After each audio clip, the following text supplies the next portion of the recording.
Good afternoon, ladies and gentlemen, and welcome to the Sandbar here at Mindle Beach Casino Resort for Amity Community Services Gambling Harm Awareness Week Launch 2025. I'm David Kay, I'll be your MC. Welcome along. Today we have an amazing panel of guest speakers here to share their knowledge and insights with us all. After the panel presentation, we'll break for afternoon tea and have the opportunity to network with all us like-minded individuals. Before we get started, I would like to acknowledge the traditional owners of the lands in which we gather today, the Larrakia people, and pay my respects to elders past, present, and emerging. I'd also like to extend that respect to any Aboriginal and Torres Strait Islander people who we have here joined with us today. Thank you. I'd also like to highlight the vast knowledge and skills and experience in this room, including those with lived experiences. I'd also, a huge thanks to Lauren Haynes, who's the Gambling Program Manager at Amity Community Services, and her gambling team for coordinating today's event. Let's please welcome her up to say a few words now. Lauren. Thanks, David. Good afternoon. Thank you for joining us today for the launch of the Northern Territory's Gambling Harm Awareness Week. Firstly, I'd like to thank the Amity team for bringing this campaign to life, and Kevin Parker and the team here at the Mindle Beach Casino for hosting us. This week is about starting a conversation. Gambling is common in the NT. 73% of adults gamble in some form, but the harms here are greater than anywhere else in Australia. The latest 2023 Gambling Prevalence and Wellbeing Survey tells us that gambling-related harms have risen sharply since 2018. In just 5 years, problem gambling has increased by 70%, rising from 1.4 to 2.4% of the adult population. That's about 4,500 Territorians now experiencing the most severe harms. Harms caused by someone else's gambling have also climbed by 25%. The drivers of these harms are clear: greater participation in EGMs, electronic gaming machines, and the rapid growth of online gambling through mobile phones and apps. Online gamblers are significantly more likely to experience harm. 19.5% of online gamblers are problem or moderate risk gamblers, compared with just 6.2% of non-online gamblers. Online gamblers also gamble more often, across more activities, which leads to higher harm. We also know the impact is not equal. 9.7% of Aboriginal gamblers reported experience problem gambling, compared with just 1% of non-Aboriginal gamblers. That's why this year's campaign slogan asks, "Is gambling weighing on you?" It's a reminder that gambling harm isn't always visible, but it can weigh heavily on individuals, on families, and on communities. This campaign encourages Territorians to reflect on their habits and to seek support if they feel gambling is becoming a burden. We want people to know there are safer ways to gamble: setting time and spending limits, using deposit caps for online accounts, avoiding gambling when drinking, or using self-exclusion tools when needed. It's about knowing that help and support are always available.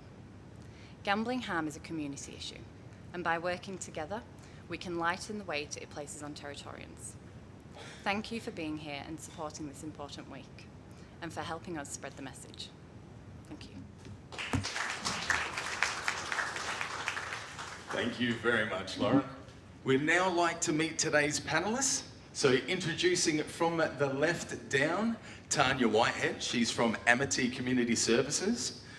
In seat 2, we got Vicky Borsey from Anglicare, followed by Dr. Matthew Stevens from STRS Consulting Services, Kevin Parker, Mindle Beach Casino Resort, Sarah Andrews from Hospitality NT, Erica Harper and Kieran Heaver from Licensing NT. Please give them all a round of applause. All right, guys, you are the ones with the experience. Nice and easy. We're going to start question 1 for Tanya. Tanya, who is Amity's counselling service available to? Just got to lean in because of the microphone. Okay, so Amity's services are available to anybody who is 14 years plus.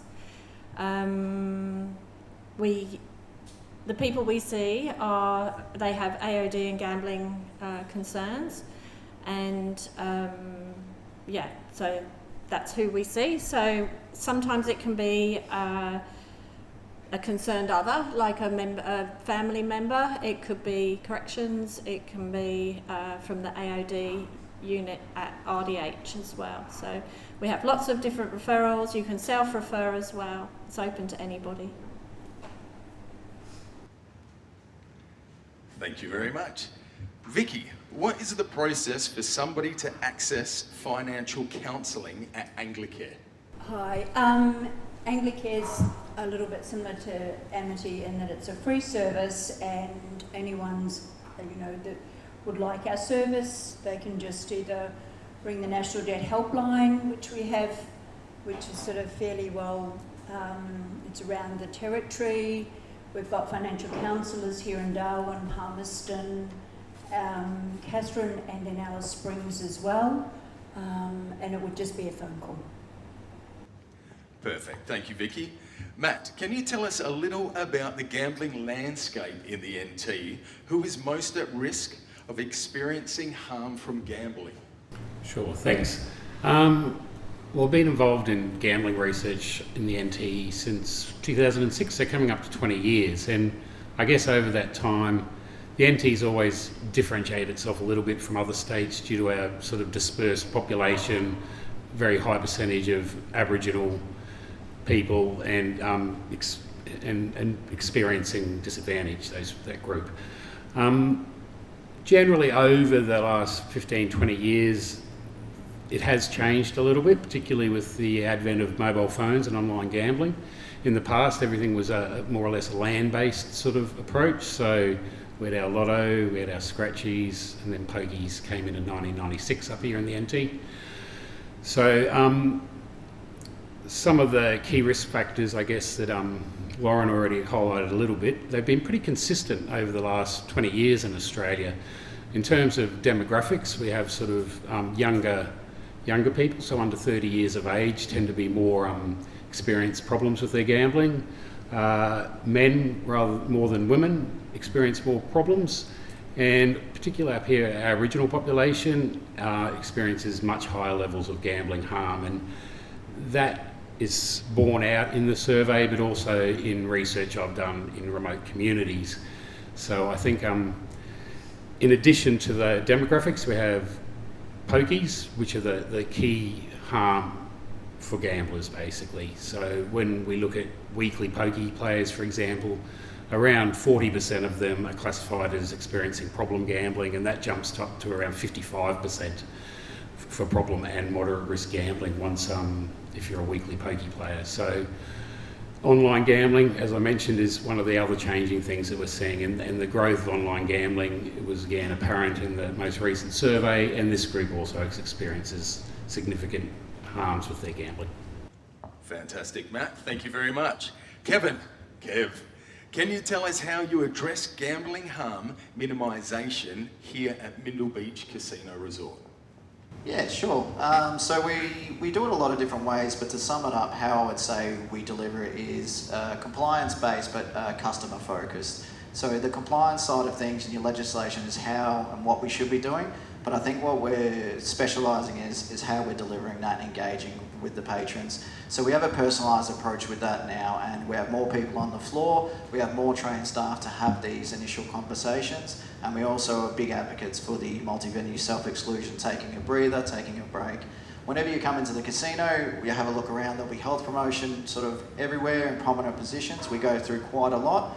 And we also, participate in research and things like that. So we do a bit across the board, and we're expanding our team next year as well, which is, I think, fantastic. But it's more about that customer approach. So even though we're a casino, I still think of it as one big club because we know so many people, we know our regulars, we know our customers, and we're constantly on the floor engaging and looking for those sort of triggers and red flags and things like that. And I think now having more staff trained up to have those conversations is showing us the results. Perfect, thank you, Kevin. Sarah, how can venues get help with multi-venue self-exclusion? Yeah, so there's a few different avenues that venues can do. There is a hotline for really immediate assistance, and that's often IT issues. We have email support, and then obviously our office works with our members with some one-on-one training. There's a user guide, which is pretty easy, but luckily the system that we do use up here is pretty user-friendly. So yeah, it's quite easy. Thank you very much. Next one, Erica and Kieran. What must venues do to comply with their gambling harm minimisation requirements as part of the NT Code of Practice for Responsible Gambling 2022? In short, the question actually refers to the Gambling Code 2022, but for the forum and for the panel, this response is for all gambling codes that we look into. The fundamentals of the codes for the operators are, from us, is that all NT gambling providers basically have to demonstrate implementation. Demonstration how? Through the creation of a better gambling environment in the NT that suits and aligns with the better practices of 2025. So the code is written as it is, but the demonstration to be real to 2025 through the creation of better, safer, practical gambling environments. That's it. Great, thank you very much. Erica, Tanya, back up to you. Question 2. What interventions have you found to be effective when working with people who have gambling concerns? Well, when people come in, we do initially look at what can we do now. So a lot of the time it might be going to see a financial counsellor. Can look at the MVSE, so multi-venue self-exclusion, bet blocker, bet stop, that type of thing.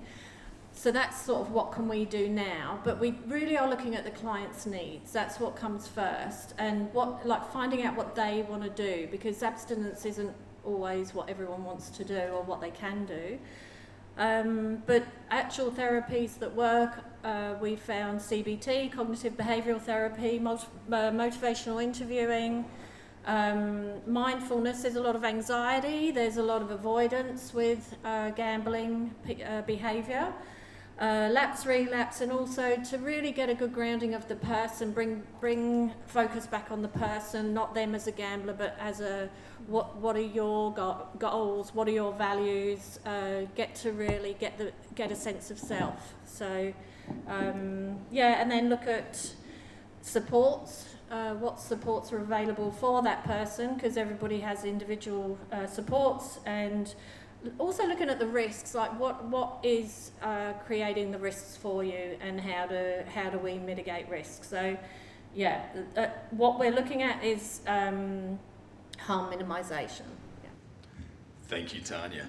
Vicky, how do financial counsellors support people who may feel shame or stigma about reaching out for help with gambling debt? Yes, and I mean that's quite common really, even just for financial debt, regardless of whether it's around gambling. But our service is a non-judgmental service, and we welcome everyone that comes to the door. So we avoid going near shame and stigma, and just have a conversation really with the person and talk to them about the gambling. We have some screening tools that we sort of give them for themselves to complete. Some of those came from Amity. That can be helpful for them as well, and just sort of talking about, similarly again, about perhaps other goals, other activities. We also talk about, whether the family too is aware of their gambling, and that's another conversation that we do have as well. But just a very calm conversation. We talk about triggers, and then sometimes, depending on the level of gambling, we might refer to Amity because there may well be other issues as well that are long term. Thank you, Vicky. It must be a hard first step for somebody with those issues to call. Matt, what types of gambling are most prevalent in the NT? Yeah, generally participation across all activities has been declining in the NT and across Australia, but a little bit less so up here. For example, between 2018 and 2023, between those last two surveys, we actually had a significant increase in pokies gamblers, up from around 19% to 24%. Also in online betting, sports betting and informal betting, so that's just people playing cards or betting on a game of snooker or darts or something.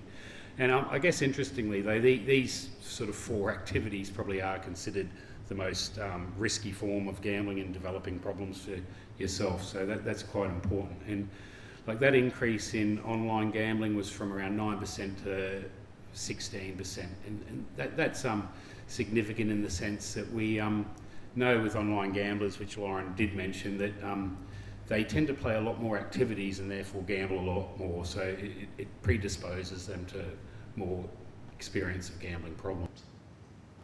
Thank you, Matt. Kevin, what are the most impactful changes you've made since stepping into the role of Safer Gambling Manager? Okay, thanks for that.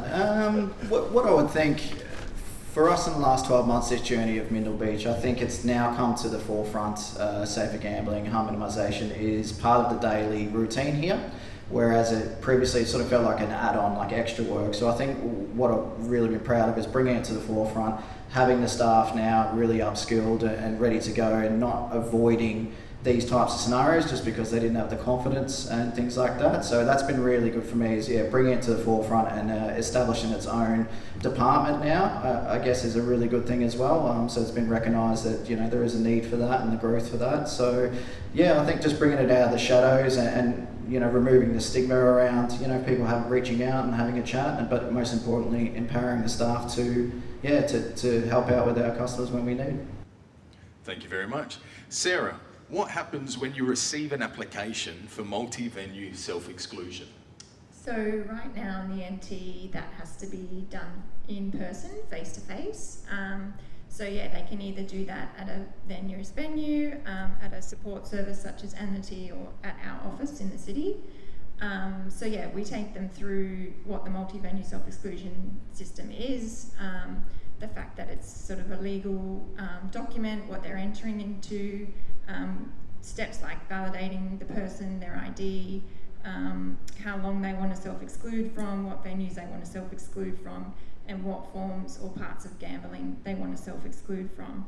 And then if we offer them contact details for support services, and yeah, give them a signed copy of the deed, and we keep a copy as well.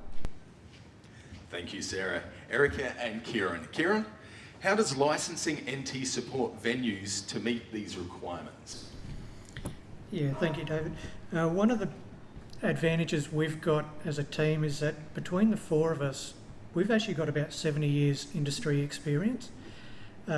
We all worked in the casino when we probably left school, so we do have that little bit of insight, and we can understand the challenges that licensees face, dealing with customers, dealing with their managers, all the stakeholders that get involved.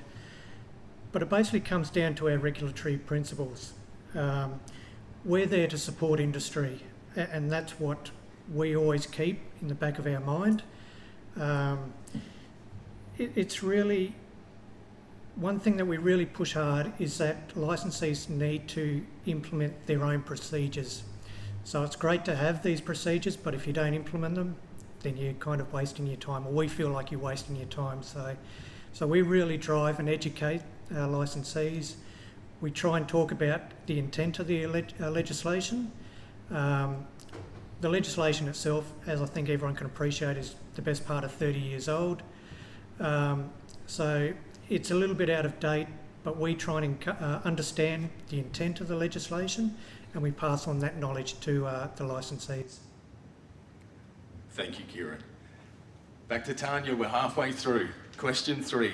What tips would you give to someone working in venues to assist in having discussions with people exhibiting red flag behaviour? Yeah, this is very difficult, I would imagine, having to have conversations with people who are actively gambling. So my suggestions would be discreet and respectful always. Choose a private moment to speak with the person. Open-ended questions, things like, how are you going today? Or is everything okay? Hooray, I've got freedom there. Also, avoid judgmental language, shame, guilt. The people who are gambling or actively using that behaviour are going to be in a headspace that is probably not open to compromise a lot. And focus on concern, not accusation. So things like, we've noticed you're a bit upset lately, we are here to support you, and suggest a break, because the chances are they probably haven't had a break for a while. So that type of thing. Thank you very much. Vicky, how can services and venues strengthen referral pathways so that people experiencing financial stress linked to gambling get help sooner? So what we always have sort of cards and brochures and things like that available for people, and particularly around 24-hour helplines for gamblers. So I always make sure that I pass that on to people, whether that's face-to-face or whether they're on the phone. I'll give them that number. There's a couple of numbers Australia-wide. So that way, at least if they sort of get urges that they really can't control, they can sort of at least quickly pick up the phone and go, oh, I need to have a chat to somebody. And that was the other thing I noticed too. I did a bit of a Google around this as well, and there is actually a chat service. So there's that can be quite appealing to younger people when there's a chat service, which is to a 24-hour, which I think is very helpful because it can happen at any time of the night or early morning. Yep. Thank you, Vicky. Matt, what are the community attitudes around gambling policy reform? Yeah, I think so. In the 2018 survey, we asked for the first time we asked the total adult population about whether they thought people playing pokies should be having mandatory time setting and money limits applied. And what we found is 66% of the population agrees that there should be a mandatory sort of approach to sort of applying a sort of mandatory limit on money spent on pokies. I guess the important thing, this is quite a consistent finding across different population groups, across regions, and the NT drops down to around 62% in regional towns, so that's your sort of Tennant Creek. And interestingly, we also find that around 50% of regular pokies players would like mandatory limit setting applied. So, and even amongst people with problem gambling, it's around 61%. So there certainly appears to be an appeal in the general population, as well as amongst regular gamblers and gamblers experiencing problems, to have some sort of greater control over the way they play pokies in particular. In terms of online gambling, there's we haven't got a lot of information on that. Certainly, many of the European countries have mandatory limit setting on online gambling, so gamblers will be limited to sort of a nominal amount. They also have checks on income is mandatory in a number of the European countries. We haven't got any of that so far in Australia, and it is sort of interesting. There's a bit of a relationship between people who've experienced harm from someone's gambling and also wanting these more stronger regulatory approaches on all gambling, not just pokies. So generally, I think within the community there is an appetite for reform with gambling policy. Thank you, Matt. Kevin, in your experience, what's been the biggest challenge in your role so far? Okay. Thanks, Dave. So we have lots of challenges, as a lot of places would. So there's obviously operational side challenges. we're a very, very large venue, so it's very hard, you know, to sort of keep on top of absolutely everybody that comes through the door. But I think I'll touch on a personal side to a challenge, and I think the councillors maybe in this room can relate to it. For me, it's about timing and tone. So when I say that, I mean that the timing, if I go too early with a customer to have sort of conversation, the message might not be ready to be heard. If I go too late, I'm behind the 8 ball a little bit. And to understand what conversation I'm going into, what part of this person's journey are we up to with their gambling. So for me, it's different every time, and it's always going to be a challenge every time. But what I do after it is sort of reflect on how it went and sort of try to teach myself every time. So and understand that I'm not a counsellor, and I make that very clear with everyone that I engage, and I just do the referral pathways. But I think timing, to when to approach someone is always going to be a challenge. Thank you. Sarah, how long does multi-venue self-exclusion apply for? Currently, in the NT's multi-venue self-exclusion, it can apply from 3 months right up to 4 years.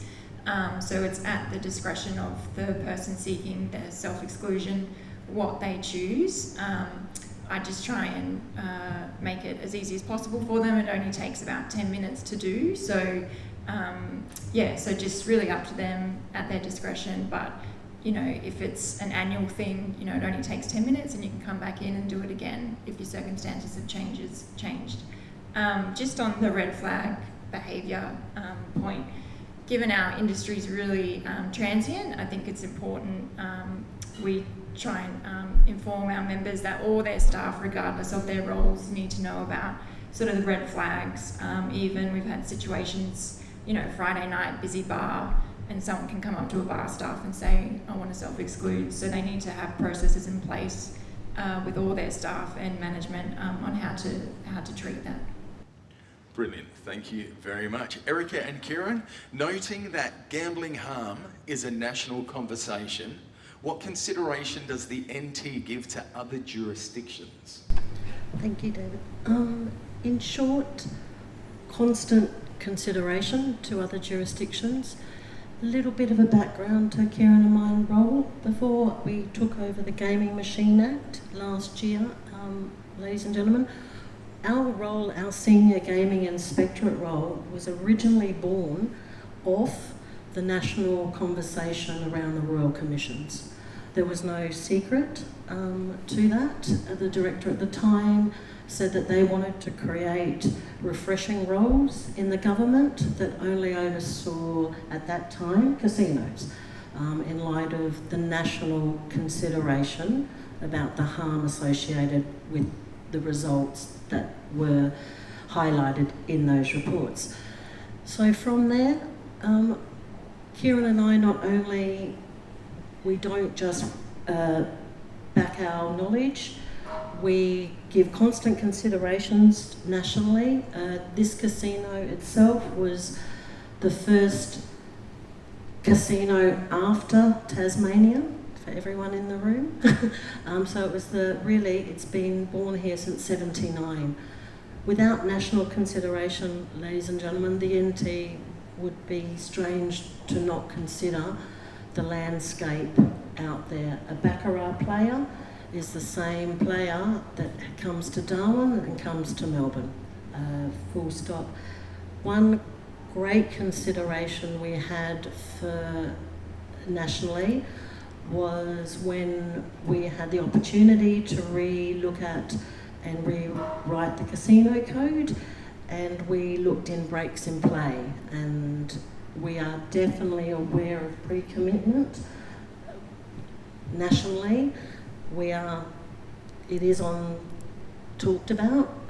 When we jump is another conversation, but we do not just rely on our own knowledge or our own regulatory knowledge or even people in our office. We do liaise with our brother and sisters regulatory nationally, and we also keep abreast of what national news are out there on both the gaming machine side, of course, and the casino side. Full stop. Thank you. Thank you, Erica. Talking about it is absolutely key.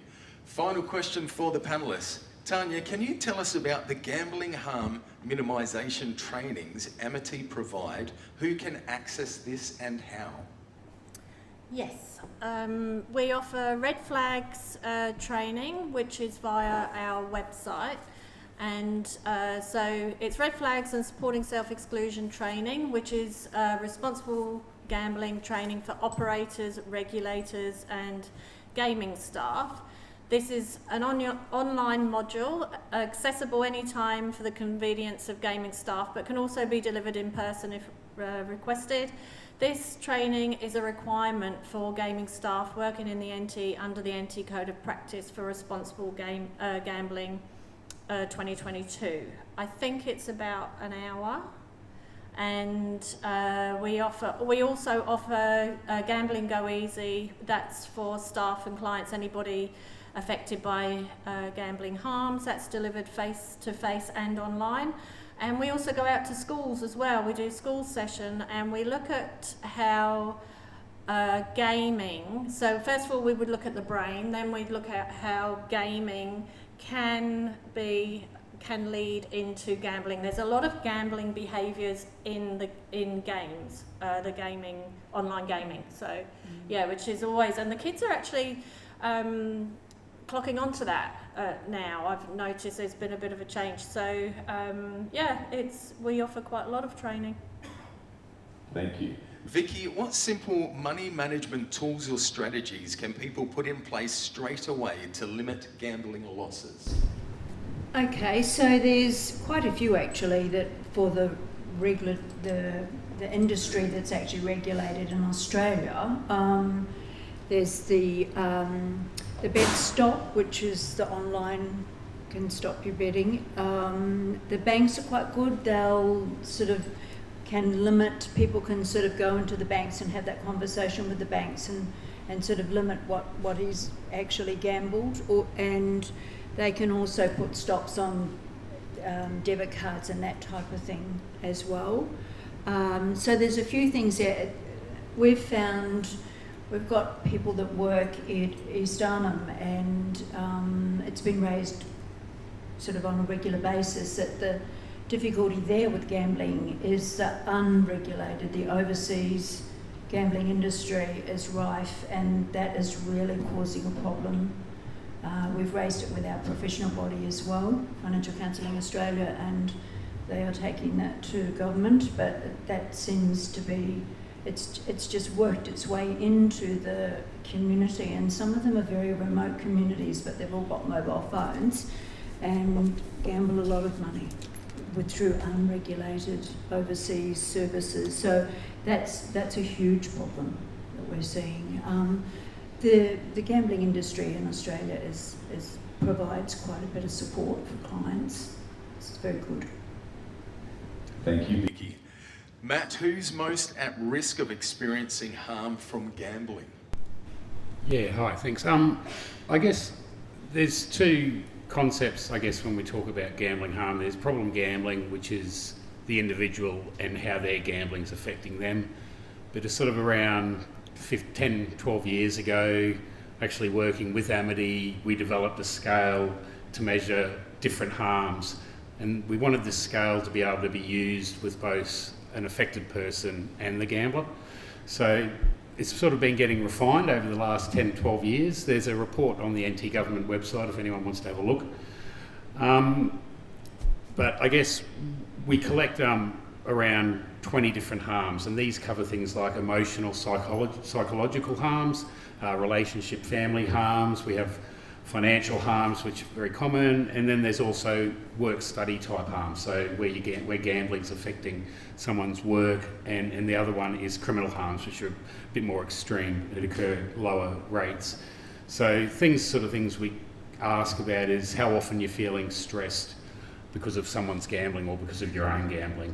And like, for example, in 2023, we had around, it was over 11,000 people were affected by someone else's gambling and they were feeling stressed about it. So the emotional, psychological harms tend to come out as the highest, and all of these harms across those different 5 domains that I just mentioned increased. In terms of The risk factors, we sort of touched on them earlier. Essentially, it is younger men at highest risk. In the NT, it's Aboriginal population, but that's consistent across Australia. So we also find Indigenous people in other parts of Australia tend to experience more gambling harm. Again, we touched on it, the regular pokies players and online gamblers experiencing a lot more harm. So things like your lotto, scratch tickets, we don't tend to find any association with a lot of problems with gambling problems. So the main ones there. A couple of other ones that do come up is unemployment status, students, but generally, I guess it's those. Like I said, they've been quite consistent over time. We also find smokers tend to have higher level gambling problems, and it could be a little bit of do with an addictive personality type thing. People with alcohol problems. We found in the last survey, people experiencing psychological distress had high gambling problems, so it's quite possible that the gambling problems were leading to that psychological distress. We had our regular sports bettors coming up as higher risk, and generally lower education people tend to experience more gambling harm. Thank you, Matt. Kevin, what plans do you have for the next 12 months within this industry? Okay, thank you. Yeah, well, we have a lot planned for the next 12 months. Growth, I think, is going to be one of the main ones. So Delaware North has made significant investments into this space, which is fantastic and greatly appreciated. So our team will grow, which will be a very good focus point. I've recently just been lucky enough to have Angie join me, so she's been absolutely amazing. So we'll have growth in the next 12 months. Also, what I think is getting away from my Excel spreadsheets and coming into a modern technology world. I'm a bit old school still, so we're going to work on our internal systems and reporting, which I think is going to streamline a lot of different issues we currently face at the moment. And at the end of it, in the next 12 months, I can hopefully hang my hat and say, you know, we are the benchmark. Mindil Beach is the benchmark for safer gambling, spaces. That's a bit of a goal of mine. So if you want support or how to do things, just look at what Mindil Beach are doing, and that's my goal at the end of the 12 months. Great, thanks, Kevin. Sarah, what can someone do if they're trying to remove themselves from self-exclusion? At the moment, this is actually really difficult, if not impossible. My time with the NT's multi-venue self-exclusion, I haven't seen anybody go through the process. So first of all, there is a 72-hour cooling off period, so that just gives the person some time where they are able to amend their deed. After that, there's a minimum of 3 months they have to have been excluded from, and they have to have also attended a minimum of 6 counselling sessions. Where it gets a bit trickier is following all that, they do need a sort of letter of support from the counsellor to say that they are in a position to amend their self-exclusion, and still further onto that, it's still at the discretion of NT Gambling Care and the counsellors and administrator that we use. So like I said, I haven't seen anyone go through that whole process. So that's why I do caution from the outset that it is a relatively simple process, 10 minutes, you're in and you're out. So just choosing that time period and the type of exclusion that you get. Darwin, or the NT, Darwin is a small town, so excluding yourself entirely from venues sometimes is not palatable, just because your uncle might be having his 60th birthday at a pub and you want to attend it. So yeah, just having those conversations up front with the person seeking to self-exclude goes a long way, I think, in choosing the right deed for them. Great, thank you, Sarah. And finally, Erica and Kieran, what regulatory insights can you share with us, that being good, bad, or indifferent? Yeah, one of our roles is that we process employee licences. So we process machine managers, casino operatives licences. What's evident to us is that people are coming into or applying for a licence without any gaming knowledge. There's no real understanding of what their role is. Licensees are pretty much filling the position, particularly with machine managers. It is a requirement that if they're operating the machines, they must have a machine manager. So they're getting the backpackers or short-term stays applying for a licence, and they don't really understand their role. So even though when we give them a licence, we're basically saying they're fit and proper, but we also try and allow them to understand what their role is, and that is that you do need to monitor your patrons in your gaming room. You do need to understand the red flags, and when you recognise that, you need to be able to take action. So there's a lot we could probably talk about in this space, but that's one of the most identifying features that we see day to day. Brilliant. Thank you, Kieran. That was a fantastic session. Your insight on everything, your experience, and the information you've given is fantastic. Just before we finish up, does anyone have any questions for our panelists? No questions? Everyone a little bit too scared? I have a question for all of you guys. Do you think in the NT and nationally we have a pokey problem? Do you want me to go first? Yeah. Yes. WA, I've been involved with a couple of research papers looking at electronic gaming machines, pokies. Western Australia is the only state that doesn't have them. They have them in a casino, one casino, but outside of the casino they don't. And as a consequence of that, their experience of problem gambling and gambling harms in general is around half of what we see in the other states. So I think the name of the paper ended up being called Unambiguous Evidence that pokies are causing most of the gambling harm in Australia. So between your sort of pokies, sports betting and racetrack betting, that accounted for around 80% of gambling harm across Australia. So definitely we do have a pokies problem. We see, particularly, there's been a lot of discussion in the news, I guess, in New South Wales, Victoria, states trying to get up some sort of gambling card, which is my preferred option, which it's not a super hard thing to do.